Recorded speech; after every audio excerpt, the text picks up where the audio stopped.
Now we're going to talk about the question that consumes us all, which is what do millennials want? And before I introduce our panelists, I thought it might be useful, because it was useful for me, to redefine who is actually in Gen X, Gen Y, and Gen Z. So Generation X is usually defined as people born between 65 and 1980.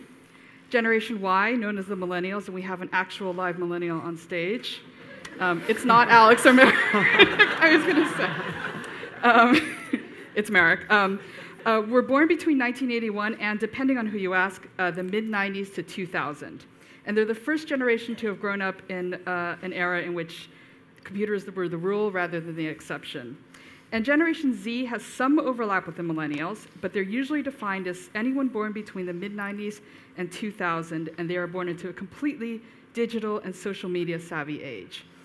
So, talking about these three perplexing groups, first we have Marek Reichman, who's the Chief Creative Officer of Aston Martin Lagonda. Mr. Reichman joined Aston Martin in 2005 as the Director of Design. And prior to Aston Martin, he was at Rover Cars and Ford. Next we have the highly influential fashion blogger Liang, also known as Mr. Bags.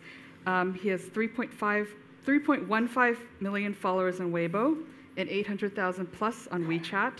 And has collaborated with brands like Givenchy and Tod's to create limited edition bags for the Chinese market, which sell out on his blog within minutes, which he's going to talk about in a bit. And finally, we have Alex Bolen, who's the CEO of Oscar de la Renta, which he joined in 2003. And in his time there, he's focused on expanding in both the States and abroad, beginning with the company's flagship Madison Avenue store. So, I'm going to start with a question for all three of you, and we often hear reports of how differently these three generations shop. You know, Gen Xers are thought to be people who will and do buy online, but only after extensive research. And millennials and Gen Zers are thought to be much more emotional buyers, and I want to hear what that means for all of you, and are much more likely to purchase goods they've discovered on their social networks. So will each of you share a specific example or anecdote of the kind of differences you've encountered in how these three generations shop? And Marek, we'll start with you. I knew you'd want to start with me. It's really difficult to actually look and consider how many millennials actually buy Aston Martins. It's a product that starts at around £100,000. We only make 5,000 of them a year. And I guess one of the products that millennials are most interested in is the product that they can never have, which would be a Valkyrie. We have more hits talking about Valkyrie, and Valkyrie, to let you know, is 150 cars. They're about £3 million. They're all sold out. It's myself and Adrian Newey designing it. It's the fastest car in the world, effectively. They can't afford it. They aspire to it. They want to know about it, and they want to be involved because it's something that has a superlative. Right. And I think that's the most important thing. We as a brand are inclusive as well. We don't exclude anyone from finding out. They can come to the website, they can visit the factory, they can spec a car from themselves, they can find out about us through online gaming. You know, they can go to Gran Turismo, they can race, they can achieve the heights in racing, and they can race an Aston Martin. So they want to be involved. The purchase decision is very small. It's interesting. Probably the majority of, if I say majority, the few millennials that buy would be in China.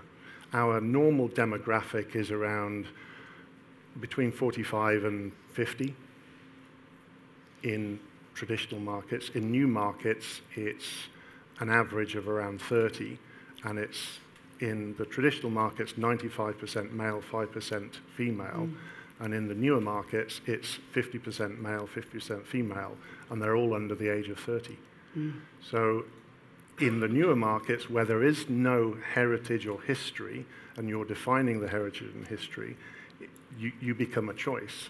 And I guess that's where our millennials are, but they're aspirants to the brand. Right, right. Yeah. Tao? Actually, I know more about the Chinese market.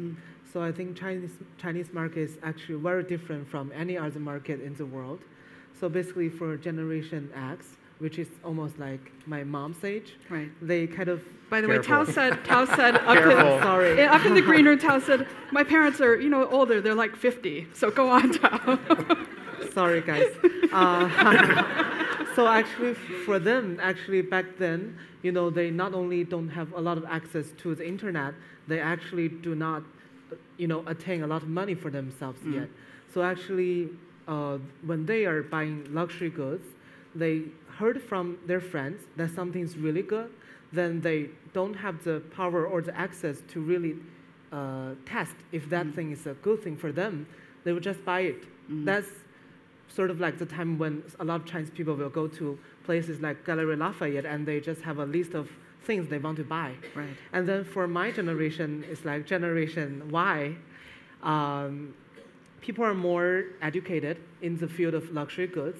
They kind of started with like sunglasses or cosmetics, and they kind of dive into the luxury market with like they buy handbags, shoes, and then ready to wear. Right. And they're like more, educated, and they have their personal style, and they will definitely buy a lot of things, but they know what they're doing. But there's almost like 5 years of they use 5 years to learn how to buy the right thing for themselves. Right.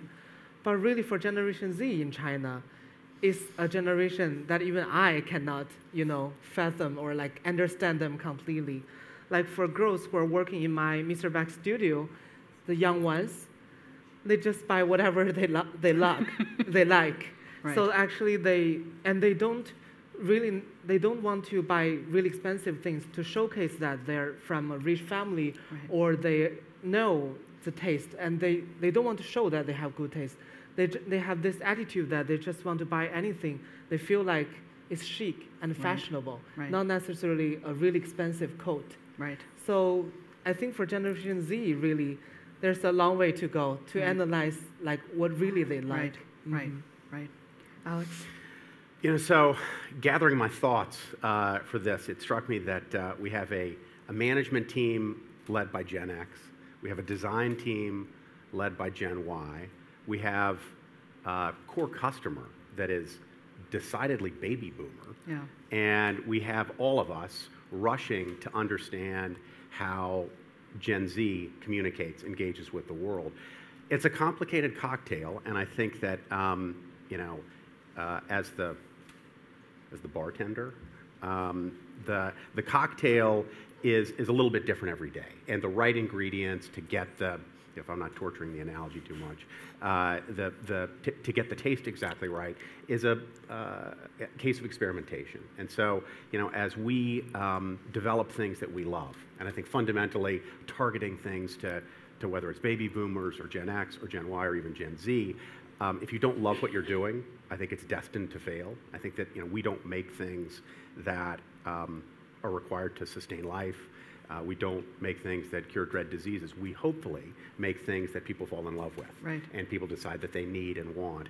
And that is a constant balancing act, and it's really different every day. As to the shopping, I think that I'm amazed by our new, or our old new, our returning creative directors who really spend their discovery of information is largely through smartphones, and that has been a big eye-opener for me as to how our customers, Gen Y, Gen Z, if they're out there, but even baby boomers are engaging with brands. And so we are constantly experimenting, and it's a work in process. I want to get back to smartphones, but Alex, let me ask you in particular. You have a brand that manages to appeal to both Dita Blair and Nicki Minaj. Do you find that you spend too much time overthinking what the distinctions are between Gen Y, Gen Z, and Gen X? It is inherently, there are contradictions built in that you have to pay some attention to, but too much attention, and you end up kind of going in circles. Look, I don't think we spend too much time on it because we don't spend any time on it. I don't think that that's really, that's not how we approach design. I think that my friends Laura and Fernando, who came back as creative directors, one of their conditions to come back was an ability to experiment creatively and to try to make our brand more relevant to, I guess you would say Gen Y, I would say to Laura and Fernando's friends. And that's a demographic that's increasingly affluent.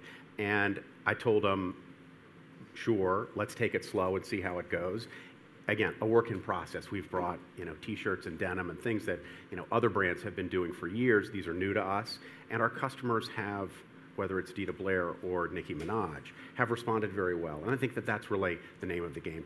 We've said it a lot today, relevance to an increasing audience. That's what we're trying to do. Right.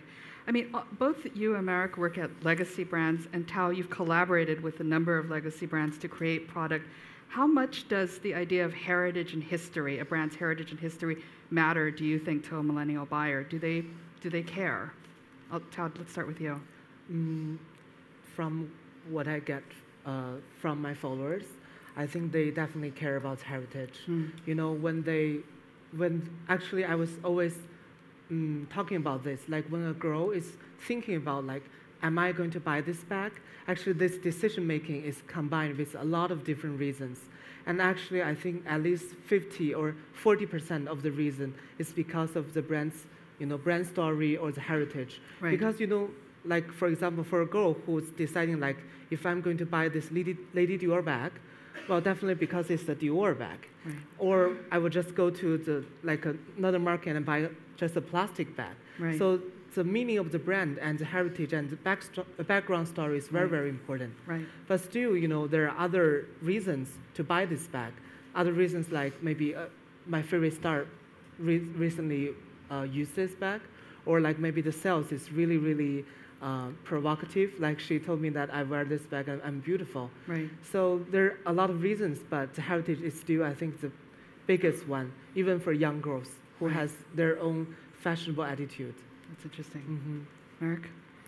Yeah, I think heritage is important. It can also be the ball and chain as well. That's the unfortunate side of heritage. But it is important, and we heard from speakers earlier on that knowledge is important as well, and that dreaded word authenticity. I would never be authentic again.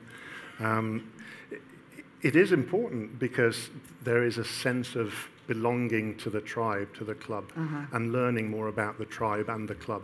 And you wouldn't know at first. And the inner car person, the inner person that loves mobility comes out, and they want to find out more. They want the reasons why. They want to know the heritage. And for us, we're 104 years old. We have a great heritage. And when you go back, I guess, we like certain football teams. We like certain sporting occasions where we become individual supporters. So when they get hooked into the brand, the mark, because they see an object, and that's what happens first. They see an object and they fall in love with the object. Then they want to know about the object, because that knowledge for me is the luxury side of the object. Because without the knowledge, do you really understand the object you've fallen in love with? And you want to be able to tell people about the object you love. I love this because of X. I love it because of Y. I love it because it did this in its history. And it's really good today because it has that foundation. So the heritage is important, as was mentioned earlier.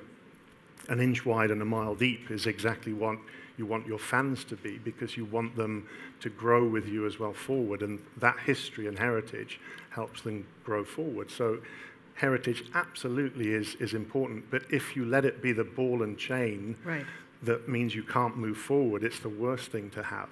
So, as creative director, I've never, ever supported retro design. That's just not my thing, and it might work for others, but retrospective design doesn't make any sense to me whatsoever. Design is about progression, and therefore you should be progressive. And as long as you have a heritage, then you've got knowledge to build upon. And I think so.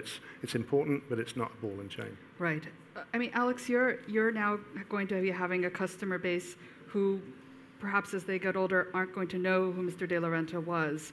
And how important is it that you continue his legacy, and in what form with a younger generation of consumer?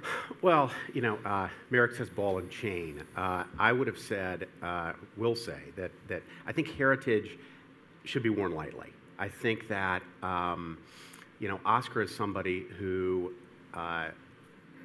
really set the values at our company. I think that fashion, on the other hand, successful fashion, is the interpretation of the right now within the context of brand values. I think brands need to stand for something. I don't know that they need to stand in an important way for heritage. I think that we are very fortunate in that Oscar created a very clear identity for our brand in the minds of many consumers around the world, but we're changing that, or I should say we're evolving that. And I think that's a necessary part of brand management. Right. I mean, there's been a lot of talk in today's session about how younger buyers, younger audiences, millennials, do want a company to stand for something, whether it's something outwardly political, like at smaller US brands, like Prabal Gurung or even at Dior and for the past few seasons, or they need to do something where at a place like Stella McCartney, they are known for their sustainability. Do you believe that millennial audiences want their luxury products, the people producing their luxury products, to be engaged in some way? And Tao is China an exception or not? Alex, do you want to start? Well, look, it's a little bit like sayings from the chairman, but Oscar always said, fashion is deeply political, but brands need not be. And I think a brand like ours, who in a strictly speaking political sense, has a reputation for bipartisanship, I think we still need to stand for things. I think that, it's interesting, the discussion before about politics was very focused on looking out. In our office is where politics gets expressed the most. And, I wouldn't say it's fair that I find myself refereeing conflicts between groups or individuals in our office, but, we really live in a world where we hire people who are passionate about what they do. And we live in a world where people are passionately on one side or the other of issues. And I find myself spending a lot of time trying to bring people together. And I think in some way, we want to do the same with our customers. Marek said before, we don't want to be exclusive. And I think that we feel the same way. I think that within the aesthetic values of our brand, we want to include people. And so the idea of taking political stands seems to me excluding certain people, and we want to include. Right. Tao?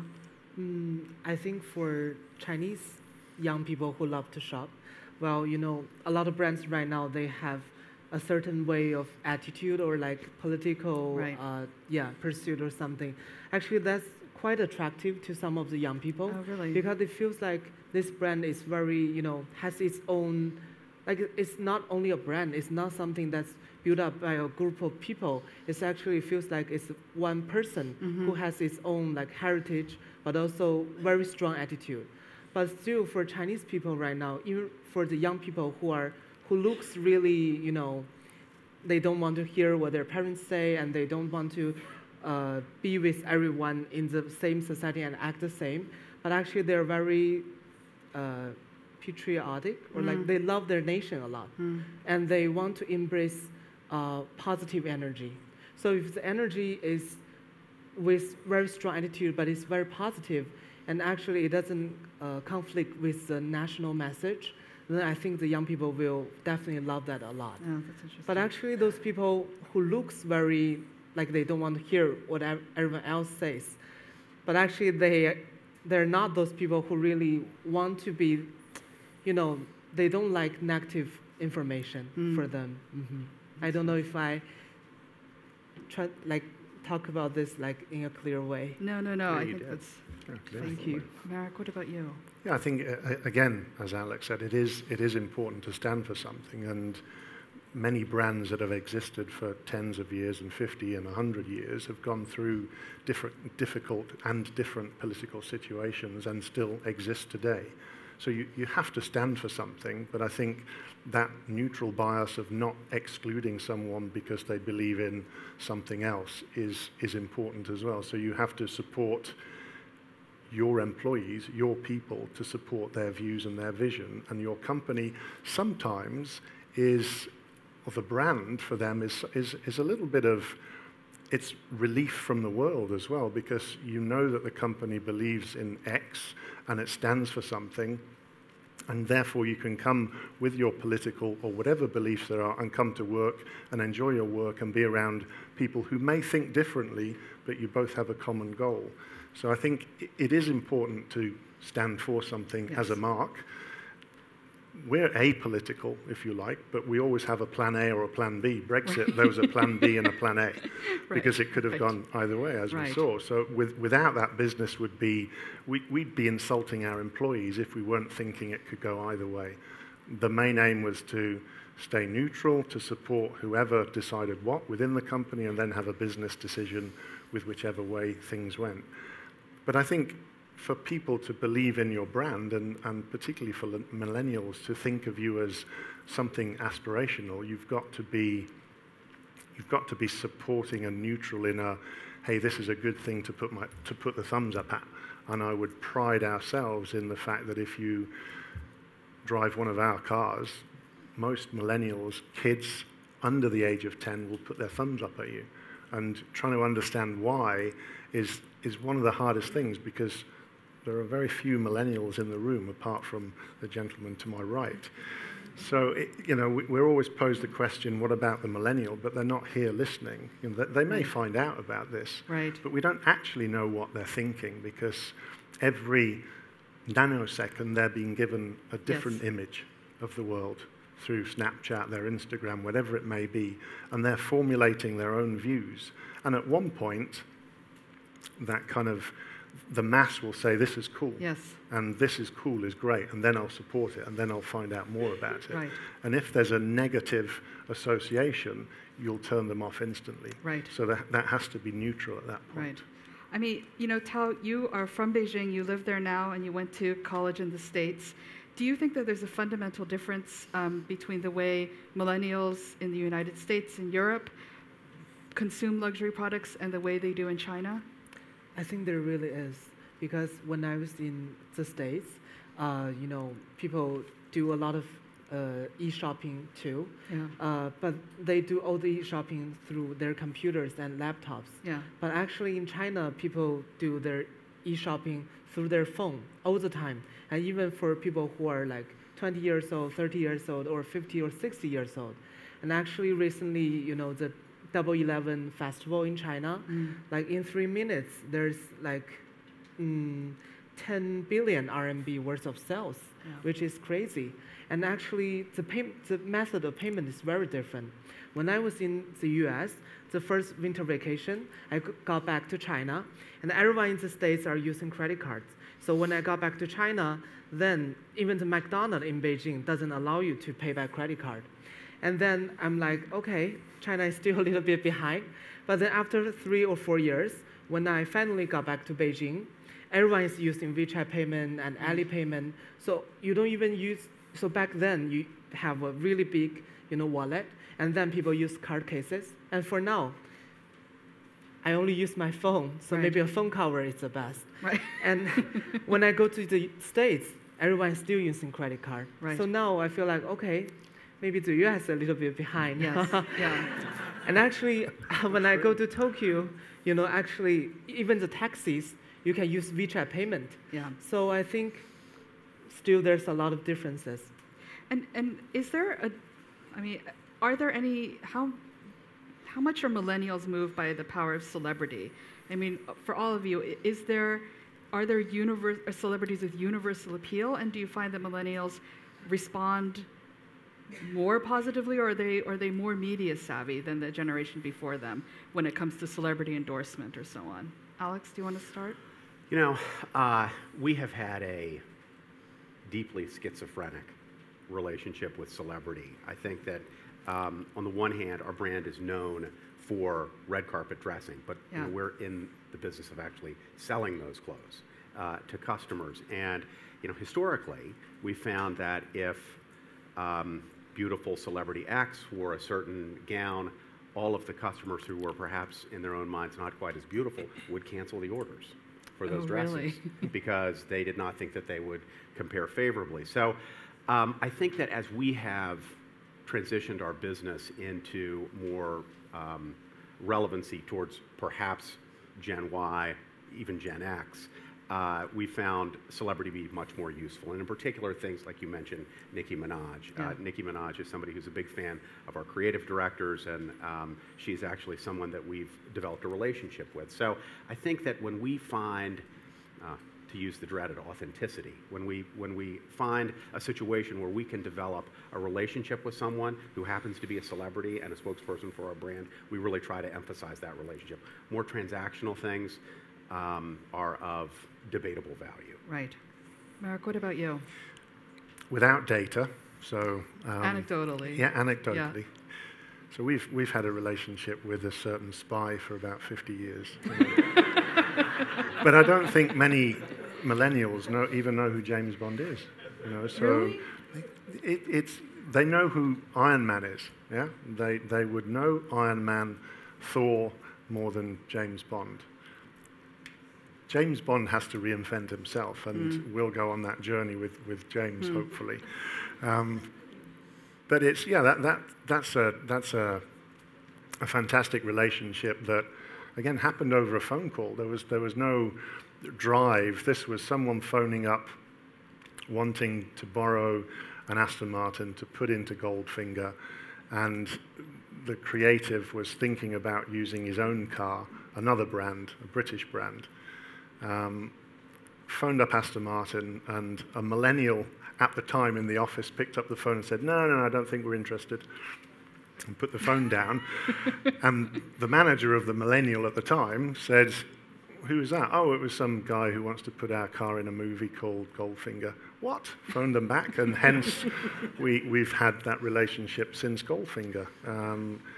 And you can't put a price tag on that relationship, and it's still a relationship. We don't pay to put our cars in the movies, and there have been some other brands that have been there, but those movies are rubbish.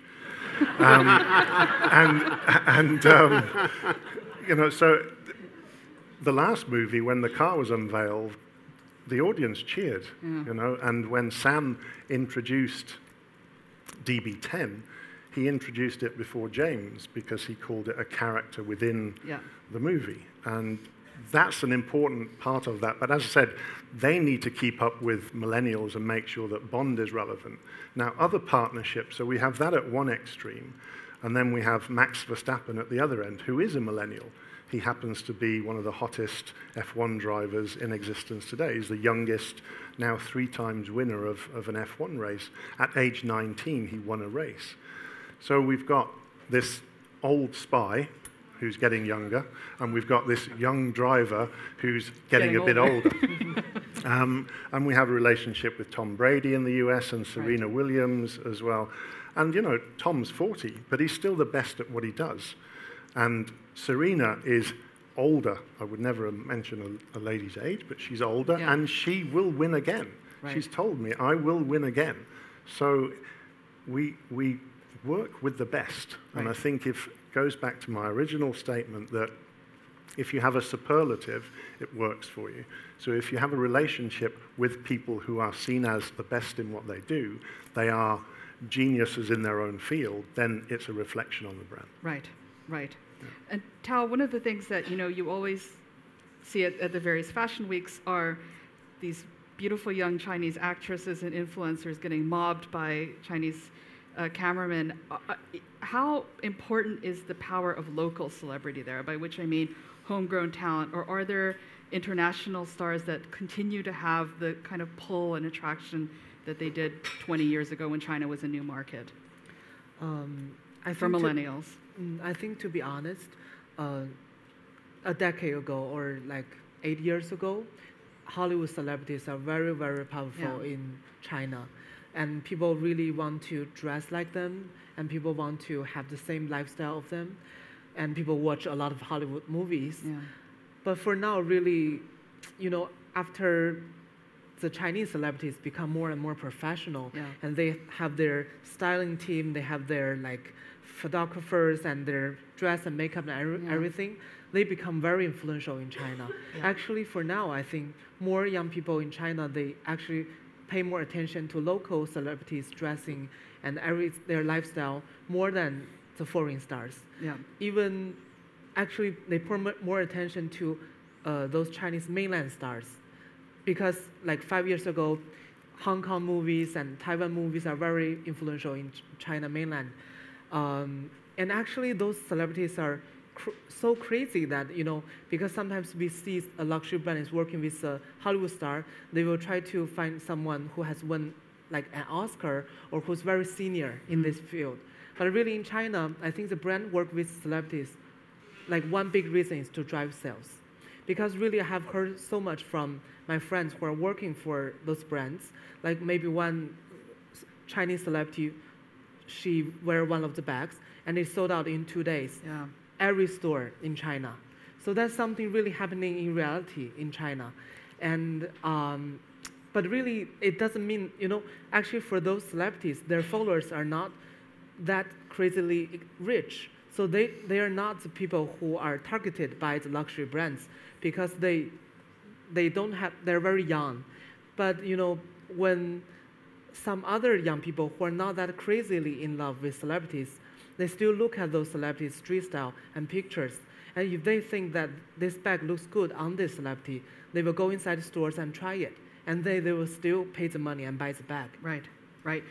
I mean, I have one more question, and then we're going to go to the audience. But Tao, I want to start with you, and I want to talk about how important the idea of customization is among millennials. I mean, you have done collaborations with various, you know, brands, and you said that what a Chinese buyer wants is very, very particular, from the size to the colors and so on and so forth. Do you feel that, for all of you, that customization is becoming increasingly important with Gen Y and also with Gen Z? Tal, let's start with you. I think it's super important. Yeah. I think the limited edition title is just sort of like a #1 thing for consumers, for luxury buyers. You know, actually, when I have done a few collaboration with brands, and each one of them, we kind of develop it in terms of customization and limited edition. And for the most recent one with Tod's, we have each of the bag stamped with the number of, like, we have 200 of them, and every one of them have a number, like maybe this is the number 60, or this is number 4. And to make the consumers feel like this bag is something very special, very different. And actually that's a big drag for them. Yeah. Because we have been talking with our followers, and they like if one pair of shoes they don't like it, but you can put your name on the shoe, right? Then it becomes something really special. Right, right. And especially for festivals. Right, for festival. Oh, yes, that's interesting. For lovers. So interesting. Marek, what about you? I mean, you make a very limited edition product. Yeah, yourself. we do. I mean, it's important. It's more important generally, I think, because of the advent of, you know, the devices we now carry around that are instantly personalized. So you put your own picture on the front of whatever device you're carrying. So we have become used to personalizing things, and it's so important that the customer gets something special, something different, something new, something that someone else doesn't have. Not because they want to be excluding of someone, but just to have something unique. Right. And personal is, that's what we all want, to have a personal conversation. Right. You know, we all want to be intimate with someone or something. And personalization is about, it's got a greater story. So it goes back to that inch wide, mile deep. It's a deeper story. Right. Why is it that color? Because it's my favorite color, because I chose it, because what does it mean to you? Because it means this to me. Right. Oh, wow, that's really interesting. So that's knowledge again. So it's vitally important. And for our aspirants, for the millennials, you know, there's someone on Instagram at the moment has done about 200 color schemes on the Valkyrie. We're only making 150 of them. So I don't have to work on any color schemes. Someone's done it on Instagram, they've posted it, and our customers are looking at them saying, hey, I really like this one. Right. So absolutely personalization is important, because it's a sign of who you are. In a world where people are wanting to shout and say who they are more, it gives you a voice. This is what I stand for. This is who I am. This is the thing. These are the things I like. Yeah, maybe intimate is an even better term than the dreaded authentic. What do you think, Alex? No, I agree. I think that, you know, it's a bit back to the future. You know, Oscar started as a couturier. I mean, working for Mr. Balenciaga and then at Lanvin in Paris, doing old school couture garments, and that's a service that we have always offered. And that level of personal relation, I mean, it doesn't get more intimate than fitting someone for a unique garment. I think that what we're striving for in our relationships with our customers is that intimacy, not just with regard to product, but in the way that we engage with them all the time. And I think that a lot of the things that are exciting about new media there are ways that we can customize our message and not just our product to our consumers. So it's very much a focus of ours. Right. Well, thank you so much. I think we have time for one question. Who's going to be the lucky one? I can't see anything. Is that it? Okay.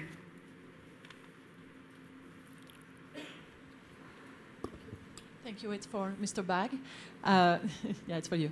I wonder, because I know that Asian people have been very, very interested and very, very attracted by European luxury goods. And I'm wondering how the youngest generation sees these goods, and also how do they relate to Chinese brands? Because I'm asking this question because if one day they're not interested in European luxury goods and they start looking into what they're doing, we're having a big problem. So what's your... I think I can tell you an example. You know, a lot of European brands are doing like festival collections for Chinese market, like the Spring Festival collections, and they use a lot of like pandas or like Chinese roosters, and actually Chinese people don't like that, you know, actually, because we have seen a lot of beautiful Chinese roosters. Why would I buy a Chinese rooster, for example, from a Parisian brand? So actually, I think this love for European brands will last for a much longer time, not necessarily only European, as well as a brand from US.